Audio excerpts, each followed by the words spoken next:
విక్రమ్ టీవీకి సబ్స్క్రైబ్ చేయండి. Subscribe to Vikram TV. Subscribe to Vikram TV. Subscribe to Vikram TV. Subscribe to Vikram TV. Subscribe to Vikram TV. Please like, share and subscribe to Vikram TV. Hello brother, నమస్తే అన్న. తెలంగాణ రాష్ట్ర ప్రభుత్వ పరిపాలన ఏ విధంగా? ప్రస్తుతానికి మేమైతే హ్యాపీగానే ఉన్నాం. తెలంగాణ రాష్ట్ర పరిపాలన ప్రస్తుతానికి అయితే హ్యాపీగా ఉన్నాం. ఏ విధంగా అంటే పథకాలు అమలు చేస్తున్నారా అని చెప్పేసి హ్యాపీగా ఉన్నారా? పథకాలు అమలు అవుతున్నాయి. మీకు ఎంతవరకు మాకైతే ప్రజెంట్ అయితే ఫ్రీ బస్ వచ్చింది. ఆ ఫ్రీ బస్ వల్ల మహిళలు చాలా మందికి, మా కుటుంబంలో కూడా చాలా యూజ్ అవుతుంది ఫ్రీ బస్ పథకం. ఆ ఫ్రీ బస్ పథకం ఏంటంటే పేద ప్రజలకి చాలా యూజ్ అవుతుంది. ఇప్పుడు హైదరాబాద్ రావాలంటే 1000 రూపాయలు అవుతుంది అప్ అండ్ డౌన్. సో 1000 రూపాయలు కూడా మిగిలిందంటే మధ్యతరగతి కుటుంబానికి, అది వాళ్ళ పిల్లలకి నెలకి ఖర్చులు కానీ, పాల ప్యాకెట్లకు కానీ 1000 రూపాయలు మిగులుతాయి కదా, చాలా యూజ్ అవుతుంది. ఫ్రీ బస్ మంచిదే, కానీ అనవసరమైన పరిస్థితులను కూడా వాడుకుంటున్నారు మహిళలు అని చెప్పేసి కొన్ని వాదనలు వినిపిస్తూ ఉన్నాయి. దీన్ని ఏ విధంగా చూస్తారు? ఎక్కడో ఒక్కడ కొడుగుడు మీద ఈగాలు ఏరినట్టు ఎక్కడో ఒక్కడ ఉంటాయి అవి. 1000 మందిలో ఒక 5గురు అట్లా చేసిరు అనుకో, మిగతా 995 మందికి నెగిటివ్ లెక్క కాదు కదా. ఫ్రీ బస్ పెట్టడం ద్వారా ఆటో డ్రైవర్ల కడుపు కొట్టిండు రేవంత్ రెడ్డి అని చెప్పేసి అన్నారు. మరి దీన్ని ఏ విధంగా అంటే? తప్పకుండా ఆటో డ్రైవర్లకు కూడా మేనిఫెస్టోలో పథకం పెట్టారు. ఈ ఫ్రీ బస్ కూడా మేనిఫెస్టోలో పథకం పెట్టే గెలిచిరు వాళ్ళు. సో మేనిఫెస్టో ప్రకారమే ఫ్రీ బస్ కూడా నడుస్తుంది. సో ఆటో డ్రైవర్లకు కూడా మేనిఫెస్టోలో 10,000 ఇస్తా అని చెప్పారు సంవత్సరానికి. అది కూడా తొందరగా ఇంప్లిమెంట్ చేయాలి అని మేము కూడా కోరుకుంటున్నాం. వాళ్ళు కూడా మధ్య తరగతి ఉంటారు ఆటో వాళ్ళు, వాళ్ళని కూడా పథకం వేరే డిఫరెంట్ పథకం పెట్టి వాళ్ళకు కూడా ఆదుకోవాలని మేము కోరుకుంటున్నాం. హైడ్రా అన్నారు, హైడ్రా పరిస్థితి ఎక్కడికి వచ్చింది మరి? డెఫినెట్లీ హైడ్రా స్టార్టింగ్ లో ఉన్నంత ఫోర్స్ తోటి ఇప్పుడైతే లేదు, అది ఒప్పుకోవాల్సిందే.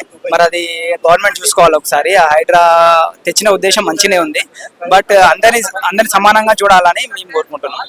అంటే పథకాలు అన్నంత మాత్రానే అంటున్నారు తప్పితే పథకాలు అంత మొత్తంలో పెద్ద మొత్తంలో ముందుకు పోవట్లే అని చెప్పేసి ప్రజలు అంటున్నారు.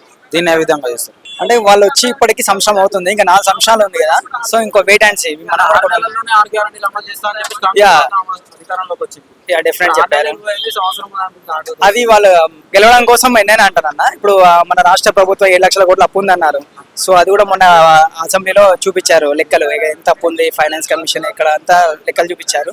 సో దాని వల్ల కూడా కొద్దిగా పథకాలు లేట్ అవుతున్నాయి. సో ఇంకొక 1 year వేచి చూస్తే మనకి ఇప్పుడు పథకాలు అనేది ఎట్లా ఇంప్లిమెంట్ అవుతుందని తెలుస్తుంది. ఇంకో సంవత్సరానికి వేచి చూద్దామని చూస్తాం మేము కూడా. 2 సంవత్సరాల తర్వాత అర్థమైంది వాళ్ళ ఏంటనేది. ఇప్పుడు ఎంత నియంకృత పాలన సాగిస్తుందో ప్రజలందరూ గమనిస్తున్నారు. దీనికి కూడా టైం వస్తుంది. ఎందుకంటే బంగ్లాదేశ్ లో వాళ్ళ దేశ ప్రధాని తరిమి కొడితే దేశము ఎల్లలు దాటి ఇండియా వచ్చి తలదాచుకుంటుంది. ఇదే ఒక రోజు వస్తుంది, రేవంత్ రెడ్డి కూడా జనం సరైన బుద్ధి చెప్తారండి. ఎందుకంటే మేము కూడా రేవంత్ రెడ్డి గారు మంచిగా పరిపాలన చేయాలని కోరుకుంటున్నాము సామాన్య సిటిజన్ గా. ఎందుకంటే వాళ్ళు ఇస్తున్న హామీలన్నీ అమలు చేయాలి కదండి. అమలు చేసినప్పుడు సామాన్య కార్యకర్తలుగా కానీ ప్రజలుగా కానీ మేమందరం స్వాగతిస్తాం. ఆయన మాకేం వ్యతిరేకం కాదు, కానీ ఎందుకు అమలు చేయడం లేదు అంటే ప్రభుత్వ నిర్లక్ష్యమా, లేకుంటే అధికారుల లోపమా, లేకుంటే మీకు ఆ పరిపాలన సాధకావడం లేదా? మొన్న ఇటీవల అసెంబ్లీలో మీరు చూసి ఉంటారు, హరీష్ రావు గారు క్లియర్ గా చెప్పారు, సజావుగా సాగించలేని ఈ ప్రభుత్వం రేపు ఈ పరిపాలన ఎట్లా సాగిస్తుందని అడిగారు. దానికి సమాధానం లేకుండా పోయింది. సీఎం గారు మనం చూసుకున్నట్టయితే రేవతి మృతిని అసెంబ్లీలో ప్రస్తావించడం జరిగింది. సో మరి మనం చూసుకున్నట్టయితే పాఠశాలల్లో పిల్లలు కూడా పసికందులు అంటే ఫుడ్ పాయిజన్ కి గురవుతున్న పరిస్థితి అయితే మనం చూస్తున్నాం. వాళ్ళ ప్రస్తావన తీసుకురాని సీఎం ప్రత్యేకంగా రేవతి వాళ్ళ మృతిని ఎందుకు తీసుకొస్తున్నారు? అంటే ఇది ఏమైనా హైలైట్ చేసి డైవర్షన్ పాలిటిక్స్ ఏమైనా ప్లే చేద్దామని? ఇది 100% అని దానిలో మనకు ఎలాంటి అనుమానం అవసరం లేదు. అతనికి నిజంగా ఒక మృతి పట్ల అతనికి బాధ కలిగి ఉంటే మరి అతను ఎందుకు వెళ్ళి చూడలేదండి? సామాన్య ఒక ప్రజలుగా మనం ఆలోచించుకోండి. అక్కడ జరిగింది ఒక సంఘటన, వెళ్ళి చూడాలి కదా. నువ్వు గంట సేపు అసెంబ్లీలో తీర్మానం చేసిన నీ సమయం ఒక 5 నిమిషాలు ఆ కుటుంబాన్ని పరామర్శించే తీరిక లేకుండా ఉంది ఈ రోజు నీకు అని అంటే, మీరు ఆ విషయాన్ని ఒకటి డైవర్ట్ పాలిటిక్ గా తీసుకుంటే ఈ రోజు విద్యార్థుల మృతి కానీ అనేక రకాలుగా ప్రజలు అవస్థలు పడుతున్నారు. అలాంటి సమస్యలను మీరు ఎందుకు అసెంబ్లీలో లేవనెత్తలేదు అనేది మేము అడుగుతున్నాం. ఎంతసేపు కేసీఆర్ గారు అవినీతి, అక్కడ అవినీతి చేసిండు, ఇక్కడ అవినీతి చేసిండు, వాళ్ళ గురించి కాకుండా వాళ్ళు చేసింది వదిలేసి నువ్వు చేస్తున్నది ఏంటో, నువ్వు చేయాల్సింది ఏంటో, నువ్వు ఇస్తున్న హామీలు ఎప్పుడు 100 రోజులు అయిపోయినాయి, నీ కర్తవ్యం ఏంటిదో నువ్వు నిర్వర్తించాలి కదా అని మేము కోరుకుంటున్నాం.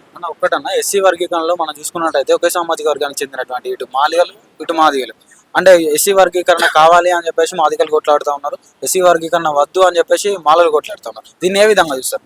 ఒకటండి, ముందుగా ఎస్సీలలో యూనిటీ లేదండి. ఈ రోజు ఈ రాష్ట్ర ప్రభుత్వం ఎస్సీ ఎస్టీలకు చేసిన అన్యాయం ముందు వీళ్ళు అడిగే ఎస్సీ వర్గీకరణ ఎంత అండి?